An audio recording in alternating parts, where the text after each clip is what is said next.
Hoy voy a hablar de comparaciones y contrastes. Comparaciones y contrastes, precisamente así he titulado este sermón de esta mañana. En la lectura bíblica vimos que hay comparaciones allí, ¿sí? A veces no está la palabra comparar, pero dice: los que dejan la ley alaban a los impíos. Aquí viene la comparación. Mas los que guardan contenderán con ellos. Los hombres malos no entienden el juicio, mas los que buscan a Jehová entienden ¿qué? Todas las cosas. Allí hay comparación. ¿Será bueno compararnos con otros? Es una pregunta. La otra pregunta: ¿son las comparaciones malas o buenas? Otra pregunta: ¿o depende con quién nos comparemos? Y el propósito. En el mundo médico, hermanos, las comparaciones son muy importantes. Se hacen estudios para descubrir las causas de enfermedades. Y es inevitable que en los estudios médicos se hagan comparaciones. Aunque sabemos que todos los organismos no son iguales, pero hay más o menos una semejanza. En la vida cristiana, las comparaciones y los contrastes que ayudan al cristiano dependen del propósito con que el cristiano haga la comparación y con quién nos comparamos. No sé si ustedes han estado en un cuarto bien oscuro y salen a la claridad, o está bien oscuro y prenden una luz. ¿Qué ocurre con los ojos? Usted no puede ver bien. O cuando está en la claridad y entra la oscuridad y sí que no ve nada.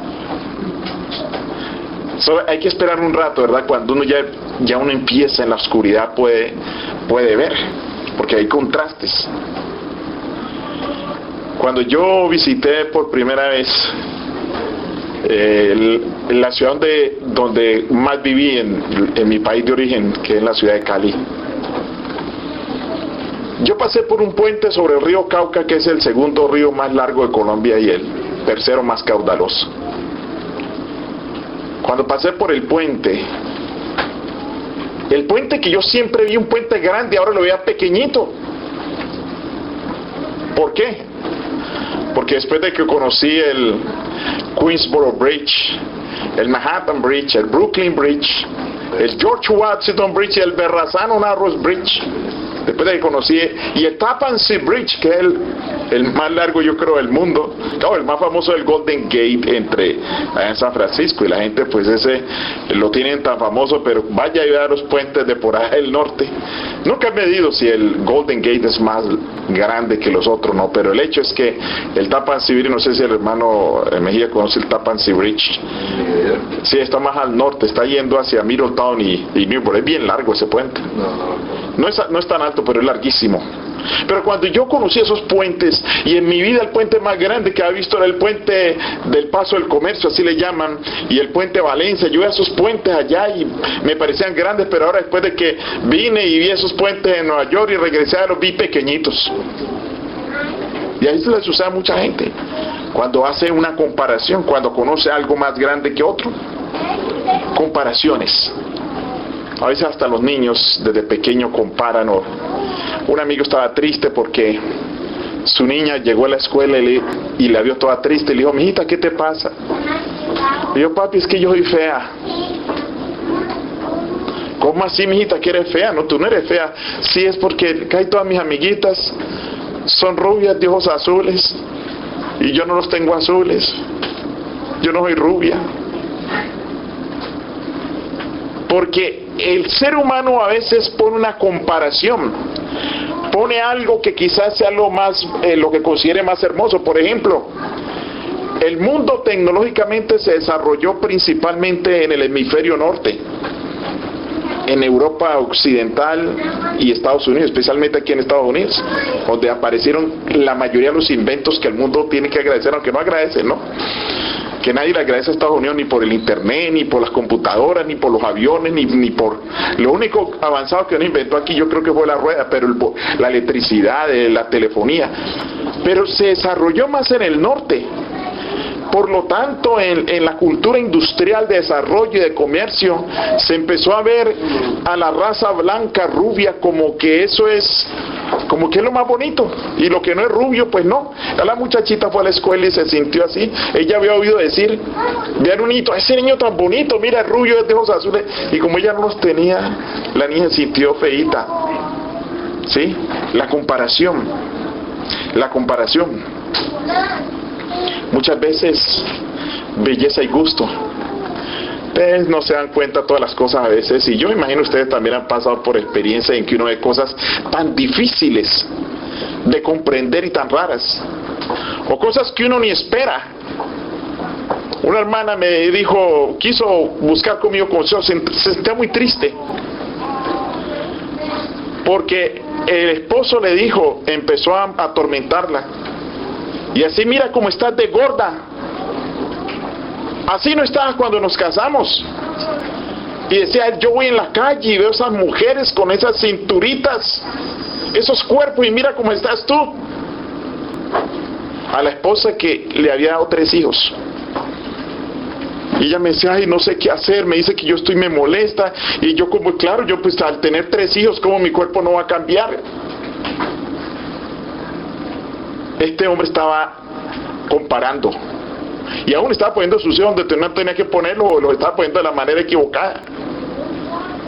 Siempre va a haber, aún para las mujeres que se consideran hermosas y se miran al espejo, siempre va a haber una más bonita que esa, y de esa otra más y más y más. Y también depende cómo la gente vea la belleza y los gustos.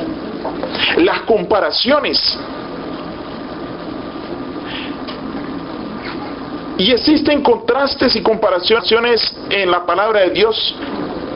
Los seres humanos hacen comparaciones. El juicio es una comparación, es comparar hechos con la ley, el juicio de los hombres, o comparar conducta con los mandamientos. Hay comparaciones. En otros casos, los problemas visuales no permiten a veces a las personas hacer comparaciones correctas o hacer juicios correctos. Veamos un caso donde fue difícil hacer una comparación o un juicio correcto. Mateo capítulo 7, versículo 3. El Señor Jesús dice, Mateo 7, 3.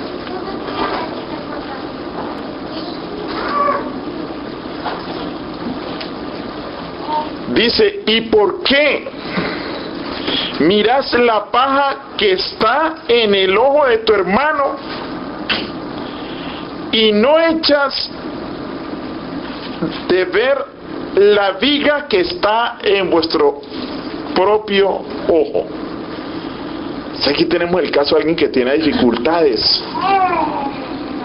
no podía mirar muy bien, miraba por un ladito, me imagino, para poderle ver al otro la paja. Y dice, ¿o cómo dirás a tu hermano, déjame sacar la paja de tu ojo y aquí la viga en el ojo tuyo? A mí me gusta que Jesús hace unas comparaciones bien grandes. Ustedes saben lo que es una viga. Y el consejo de Jesús es, hipócrita, saca primero la viga de tu propio ojo, y entonces verás bien para poder sacar la paja del ojo de tu hermano. O sea que para sacarle la paja del ojo del hermano hay que tratar de mirar bien. Primero hay que quitar la viga de su ojo. Hermanos, no sé si en El Salvador o en Honduras, no sé cómo son las vigas allá,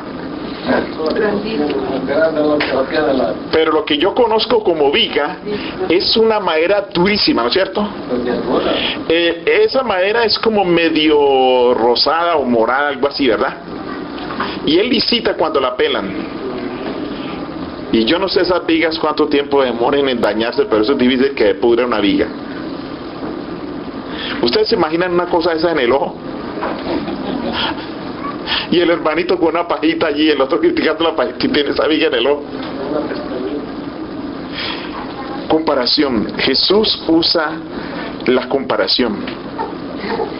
Y Jesús también compara y nos habla de puertas y caminos. Allí mismo en el capítulo 7, en el versículo 13, dice Jesús: entrad por la puerta que estrecha, porque ¿cómo es la puerta? Porque ancha es la puerta. ¿Y cómo es el camino? Espacioso el camino que lleva ¿a dónde? A la perdición. ¿Y qué ocurre? Y muchos son los que entran por ella. Camino ancho. Comparación. Aquí hay una comparación correcta. Camino ancho. Una vez alguien estaba diciéndome en Nueva York: ay, nosotros estamos mejor. En nuestra iglesia uno puede tomar licor. Prácticamente en nuestra iglesia podemos hacer lo que queramos. En cambio en ustedes no. En su iglesia no los dejan. Y yo le dije: no, ¿cómo que no los dejan? A mí en la iglesia me dejan. Ahí nadie me está cogiendo para que no haga algo. Nadie me está agarrando para que no haga algo. Si yo no bebo licor es porque es malo para la salud y porque destruyo mi cuerpo, que es templo del Espíritu Santo. Entonces es camino estrecho porque está más limitado, pero la gente va con gozo. ¿Quién anda triste en el camino estrecho, hermanos? ¿Alguno anda triste? En una visión que vio la sierva del Señor, vio dos caminos, uno ancho y otro angosto. Y algunos que iban en el angosto, en el estrecho, miraban al ancho, todos tristes. Y se terminaron cambiando de camino. ¿Sí? Y en el camino ancho pueden hacer lo que quieran. Aún más, yo recuerdo cuando la mayoría de iglesias empezaron a probar y aceptar que el homosexualismo es normal. Y una iglesia decía en Nueva York, decían por la radio: vengan a nuestra iglesia, eres homosexual, ven a nuestra iglesia, que acá te tratamos con amor y te aceptamos. Nosotros pues también aceptamos. Aquí en la iglesia se acepta. Si aquí hay una persona así y llega acá, nosotros lo aceptamos, no discriminamos, solo oramos para que el Señor lo transforme, lo cambie. Pero dijo Jesús que los que entran por el camino ancho, ¿cuántos son? Muchos. Es decir, el Señor hace una comparación. ¿Sí? También la comparación entre los que conocen verdaderamente a Jesús y los que no conocen. Yo la otra vez estaba leyendo un versículo donde el Señor Jesús, al final, el Señor les dice a la gente: yo no sé ustedes de dónde son, pero voy a leerles otro que es semejante, allí mismo en ese mismo capítulo, el versículo 21. Dice ahí: no todo el que me dice ¿cómo? Señor, Señor, entrará al reino de los cielos, sino el que hace ¿qué? La voluntad de mi Padre que está en los cielos. Entonces hay una comparación, en contraste entre los que hacen la voluntad del Padre Celestial y los que no la hacen. Dice: muchos dirán en aquel día: Señor, Señor, no profetizamos en tu nombre. O sea que mucha gente, aunque nombre diga y profetice en el nombre de Jesús, o supuestamente haga sanamiento en el nombre de Jesús, dice: no profetizamos en tu nombre, y en tu nombre echamos fuera demonios, y en tu nombre hicimos muchos milagros. Entonces les declararé: nunca os conocí. No los conozco. Apartados de mí, hacedores de maldad. O sea, hay un contraste. Hay dos grupos: unos que conocen a Jesús y otros que no lo conocen. Ahora, ¿de dónde viene ese problema de que hay unos que conocen a Jesús, hasta hacen milagros en el nombre de Jesús y echan fuera demonios en el nombre de Jesús y hacen milagros en el nombre de Jesús, pero Jesús no los conoce? ¿De dónde sale? Sencillamente porque el que quiera conocer a Jesús lo conoce solo de dos formas: en la Biblia. Ahí está Jesús. El Jesús bíblico es uno, y el que la gente lo acomoda, lo enseña a su manera es otro. Y la otra manera es que a Jesús no solo hay que buscarlo en las Escrituras, sino en oración, en meditación con Él, para que Él pueda conocernos. Así que debido a eso ocurre un gran contraste. El Señor utiliza dos palabras: ovejas y cabritos. ¿Cuál es la diferencia entre la oveja y los cabritos? Uno un perfecto y el otro un mal. ¿Qué tienen los cabritos en la cabeza? Las ovejas también tienen cuernos. ¿No tienen cuernos las ovejas? ¿Ah? La mayoría de las que conocemos no, pero hay unos por allá. Yo he visto unas que tienen los cuernos bien doblados, pero parecen, pero no son. Las ovejas no tienen. Entonces, ¿qué ocurre? ¿Para qué son los cuernos? ¿Para rascarse? Para pelear. O sea, contraste entre los que tienen cuernos y los que no tienen cuernos. Y dice en Mateo 25:31, dice el Señor allí: cuando el Hijo del Hombre venga en su gloria y todos los santos ángeles con él, entonces se sentará en su trono de gloria y serán reunidas todas las naciones delante de él. Yo pienso que aquí está hablando, esto es prácticamente después del milenio. Todas las naciones delante de él. Serán reunidas delante de él todas las naciones, y apartará los unos de los otros, como se aparta el pastor las ovejas. ¿De quién? De los cabritos. ¿Y a dónde va a poner las ovejas? A la derecha. A su derecha. Y a los cabritos a su izquierda. Entonces el rey, bueno, ya nosotros sabemos lo que sucede ahí, pero ¿qué sucede? Aquí hay que una comparación.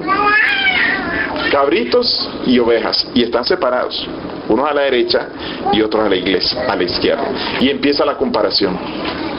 Las ovejas, que son los redimidos, les dirá: porque tuve hambre y qué, pero los otros tuvo hambre y qué, y no le dieron de comer. Contraste, comparación. Desde la antigüedad, en Éxodo capítulo 34 versículo 29, dice allí que Moisés iba y hablaba con el Señor, y cuando venía a hablar con el Señor sucedía un fenómeno interesante. Versículo 29: aconteció que descendiendo Moisés del monte Sinaí con las 2 tablas del testimonio en su mano, al descender del monte, no sabía Moisés que la piel de su rostro resplandecía después de haber hablado ¿con quién? Con Dios. Ustedes pueden imaginar cómo resplandecía ese rostro de Moisés. Los israelitas no podían resistir el rostro de Moisés. Ahora había un contraste entre el rostro de él y el rostro del pueblo. Porque para Moisés tener ese rostro de esa manera, necesitaba estar en comunión, y se sabía que había estado con Dios por el rostro. Ocurría así con los discípulos cuando hablaban. Cuando ven a un discípulo como hablando, como amable, se daban cuenta que han estado ¿con quién? Con Jesús. Mis hermanos, la gente va a comparar. Va a comparar su actitud, su testimonio, su conducta. La va a comparar. Y como decía antes, todo lo que se trata del juicio es la comparación. Es comparar. Para uno conocer algo necesita hacer comparaciones. Necesita. Es inevitable. Pero hay que hacer comparaciones con el propósito de entrar a la tierra, a la patria celestial. No hay que hacer comparaciones con el propósito de justificarse. Porque la gente mira la justicia a los otros, y cuando nos comparamos con la gente que hace, con los hombres, nos vamos a ver como muy buenos. Mira que yo no hago eso. Hay gente que dice: yo le estoy dando el evangelio a un señor, y digo: no, yo me considero una persona buena. Yo no robo, yo no mato. ¿Con quién se estaba comparando? ¿Con asesinos? ¿Con ladrones?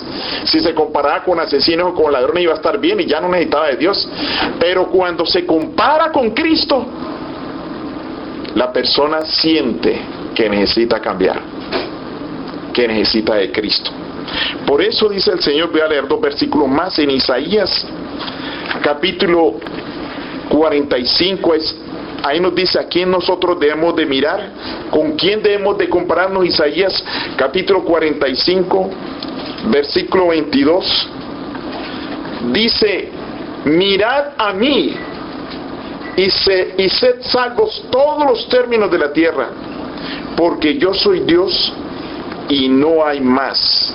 Y luego dice en el versículo 23, por mí mismo hice juramento, de mi boca salió palabra con justicia y no será revocada. O sea, el Señor Jesús aquí, el Señor Jesús, el Señor Jehová, Jesús hizo un juramento, que a mí se doblará toda rodilla y jurará toda lengua. A mí, dijo el Señor, se va a arrodillar, se va a doblar toda rodilla.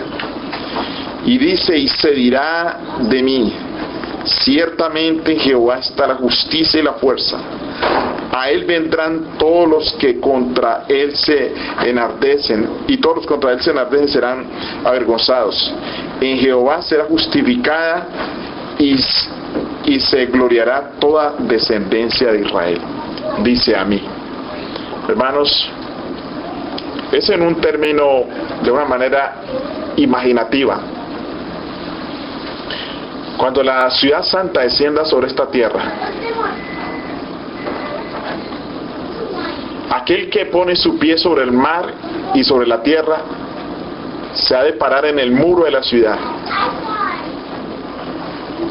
y mirará hacia afuera de la ciudad, hacia la izquierda, está el muro ahí, se para, y a la derecha,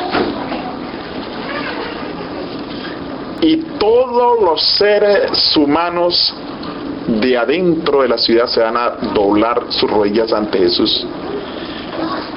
Y los impíos, Satanás y sus ángeles van a doblar sus rodillas delante de Jesús. Va a haber un reconocimiento de la justicia del Señor, aunque ya están condenados y van a perecer. Van a perecer. Pero desde ahora ellos nunca miraron ni pusieron sus ojos en el Señor. Pero el Señor nos dice a nosotros ahora que a quien debemos de mirar, donde están los ojos nuestros, son en Dios. En Dios. Y en Hebreos, el último versículo que vamos a leer dice, en Hebreos capítulo 12, versículo 2 dice, puestos los ojos en ¿quién?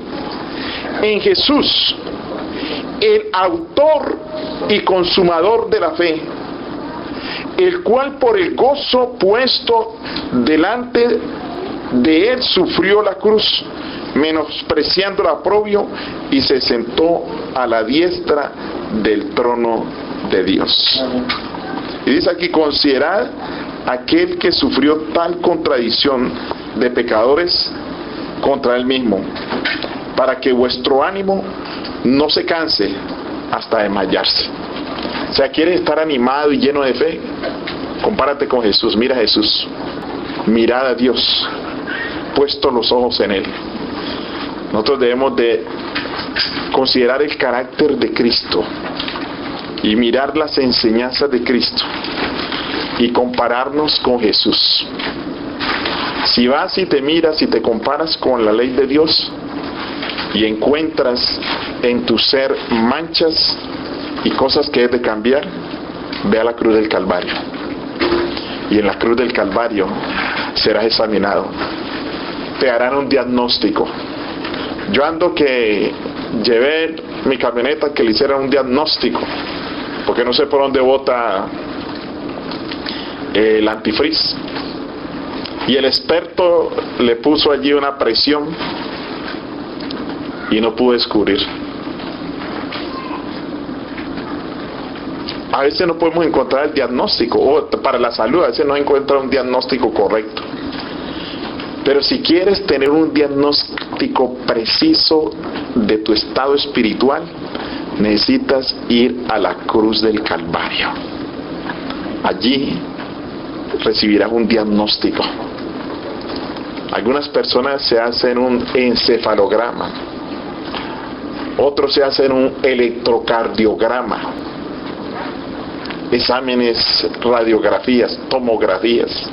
Hay un examen que coge y la computadora, el cuerpo de uno lo parte en tajadas, y cada tajada la revisan. Y allí por centímetro, a mí me hicieron el examen cuando estaba lleno de tumores aquí en el tórax cancerosos, ya vieron lo que tenía. Gracias a Dios que el Señor los desapareció. No sé cómo, directamente con los medicamentos, pero desapareció. Pero todos estos exámenes que hoy tiene la ciencia dan un diagnóstico de lo que tiene la persona.